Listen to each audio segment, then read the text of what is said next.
Bonjour à tous, je suis très heureux à vous raconter encore aujourd'hui dans cette émission Yesunde. Car on est cette émission beaucoup plus sur Jésus. Le lot un homme de Dieu qui va nous parler sur la fausse doctrine.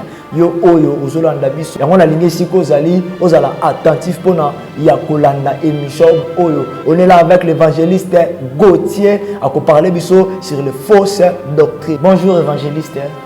Oui, bonjour. Mon jeune bien-aimé. Boni, santé. Oui, santé, ça va. Nengi omoni, toujours na bolingo nzambe. Donc, yemoko azwa la charge à rebattre la santé en gros, c'est parce qu'ils ont salé les moussala. C'est pour communier à battre les santé. Merci beaucoup, évangéliste. Ndemwe, on a une invitation à Bisso pour se présenter dans notre émission Yesunde. N'habitez évangéliste, nouvelle ligne au même Bisso, afin que Bandeko Bazolanda Bisso va comprendre et le communier comme nouvelle. Bon. Nouvelle ya liboso na ye nango to pe nouvelle na ye nango avant na pe sa to pe na annoncer na pe sina mbote na ba téléspectateurs nyonso bazola na ngana yo na moment oyo balanda ke émission yo Yesunde parce que Yesu so bo Yesu do ya na moto linga ta Paris. Vraiment, merci. Alors nouvelle on pe sa bango ya makasi aka Yesu ngaza na bomo. Merci beaucoup. Merci. Tout continue directement dans notre sujet on va parler sur les fausses doctrines. N'habitez évangéliste, est-ce que tu peux faire un éclaircissement sur les doctrines? Bon, dans ce pays, na sujet oyo, tout le bela sur la fausse doctrine. Na opé ça dans passage biblique, dans le livre ya Colossiens chapitre 2 verset 4. Apôtre Paul Azoloba, j'ai dit cela afin que personne ne vous trompe car des discours séduisants. Ce qu'on y a dans le livre, il y a Timothée, c'est toujours apôtre Paul Azoloba concernant kaka ba fausse doctrine. Alors la compréhension dans l'ingana na pesa bandeko bazola na ngai na question na yo ba comprendre des fausses doctrines baloba relagi sini. Alors la doctrine veut dire la base d'utilisation. Alors, tant que nous avons une fausse doctrine, cela ne veut pas dire qu'il y a une fausse doctrine, mais il y a aussi la bonne doctrine. Merci. Mais pourquoi est comme une fausse doctrine? C'est parce qu'entre la fausse doctrine et la bonne doctrine, il y a une contradiction. Rapport, et créer contradiction.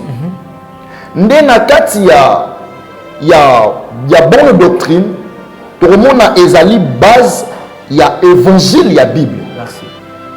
La fausse doctrine, ezali la contradiction de l'évangile de la Bible.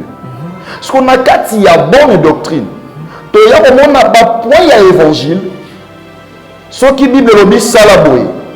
D'autre part, ce monde va salir en côté de l'église, n'est comme l'élo, mais ils ont sa forme il y a fausse doctrine. Merci. Donc fausse doctrine. Il y a un peu de l'église qui soit bien règlement intérieur. Donc, il y a un ordre biblique. Modifier. Donc, c'est ça qu'on appelle la fausse doctrine. Donc, il y a base de malobanza. Parce que quelque part dans la Bible, la Bible dit merci. donc, quand on sait la malobaya Bible, clairement et fraîchement, donc, il y a ligne, il y a bonne doctrine. Merci beaucoup, évangéliste. Mais, nous avons une question. Na moment où tozo vivre ba doctrine komi ebele to kobi mananzela to kotambola tozo yoka tozo mona na ba télé tozo mona na ba site internet ba doctrine komi ebele. Alors ndengeni to koye ba vraie doctrine na fausse doctrine. Yango ndeko na ngai na oti koyebisa yo koyeba bonne doctrine na fausse doctrine c'est simple et ça par rapport il y a contradiction à la parole biblique. Merci. Oui, dit que dans la verset moko et le bas, bon mais la peut-être exemple maï, mais au moins l'église moko va petit ici, bon mais la maï. Donc il y a une des fausse doctrine. Alors la bonne doctrine, évangile mingi l'évangile il y a grâce. Évangile il y a grâce, il y a moto benango la loi de la grâce. Merci. Mais bandeko mona mingi, ba osale la fausse doctrine, ba tika l'évangile il y a kalato to boy yangote. Parce que Christ a fait ça sens, il y a évangile. Bon, on va faire un évangile, il y a loi, il y a condamnation.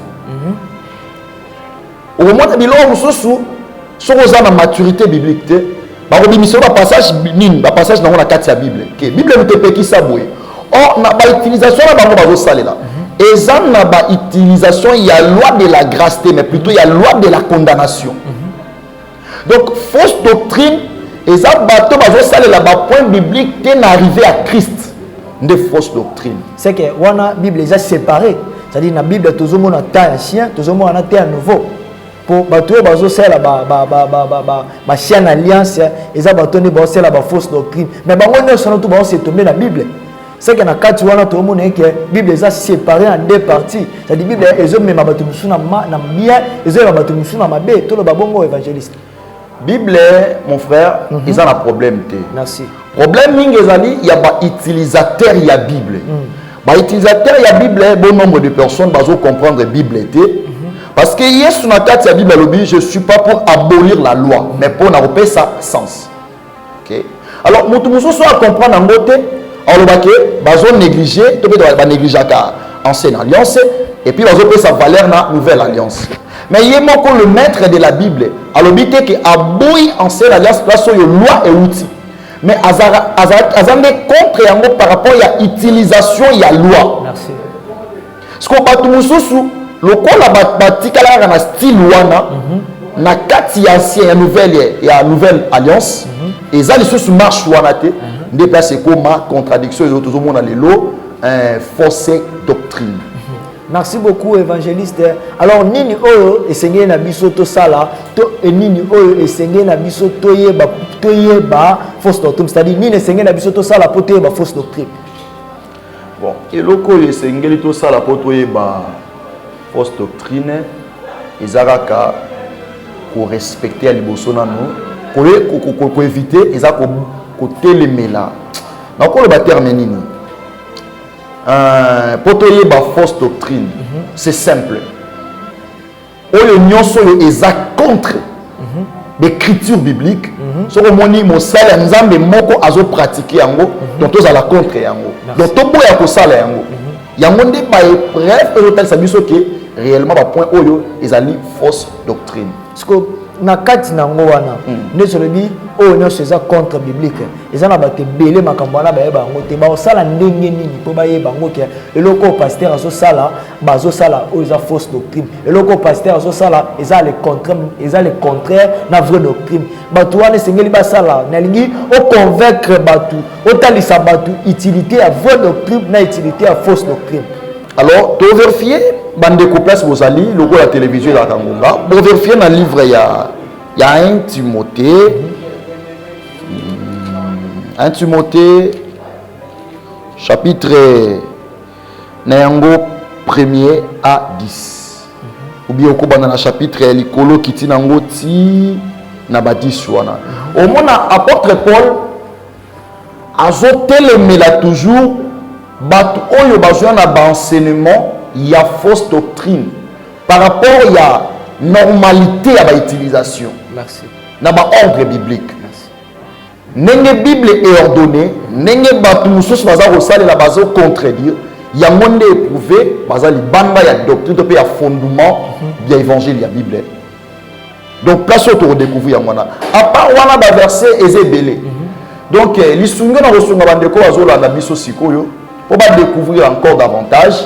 La place où ils ont condamné la fausse doctrine. Tu peux tester la fausse doctrine. Va méditer la Bible en mingi. Merci, c'est la parole. Merci. Si vous méditez la Bible mingi pour avoir compréhension, ça y est na makamwanza mbete. Mais ceux qui ont médité la Bible mingi, te baroko ça y est na makamwanza mbete ne ko sala malelo. Les ana bande ko mususu na makamwanza mbete bandimisa bango ba vérifier raté. Merci. Donc Bible ezaka utilisation na biso basali nzambe te to be bateite na bino bato tozote ya bino o tozote ya pour découvrir que eza vrai il faut bino mo consulter yango. Merci. Donc c'est un peu ça. Merci beaucoup évangéliste, merci pour l'intervention na yo ezalaki malamu na habité. Est-ce que il y a un mot à ajouter ou il y a un mot à dire à propos il y a enseignement au théokoli lelo bolinga mingi ya ko méditer aloba nzambe. Merci. Au lieu que bandi misarabino likambo sans vérification parce que évangile ya lelo et comme évangile il y a concurrence. Merci. Donc basali nzambe ba omi ko luka ba qualité ba titre à la présenter et non pour sauver ba âme. Alors a luka asala la passage où ils ont un consentement na et non na ba ordre présent ya nzambe. Alors pour que otombe victime ya biloko wana te osukaka na oyoka te vérifiaka na Bible.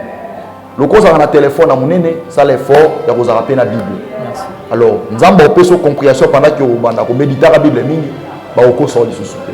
Merci beaucoup na baye nyonso bolandi biso, merci beaucoup na baye nyonso bolandi biso na émission ya Mokomalelo ezalaki bien évangéliste alobeli biso sur un point très important. Yo ndeko yo kendaka ke église ozaka temps ko méditer Bible te moment yo koki pour tomber na piège, il y a fausse doctrine, il faut oser la parole pour que se tomber dans la fausse prophète, dans la fausse doctrine.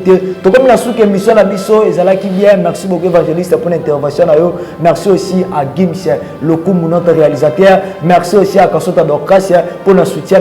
Merci aussi à mon père spirituel Kassota Claude. Ezalaki tellement bon. Bino bayo bo s'abonner qui na page Nzambe apambola bino. Yo mutoza na posa ko soutenir émission oyo notre numéro ezawana benga biso ekozala malamu Nzambe akozanga te kopambola yo. Tokutani à la prochaine occasion.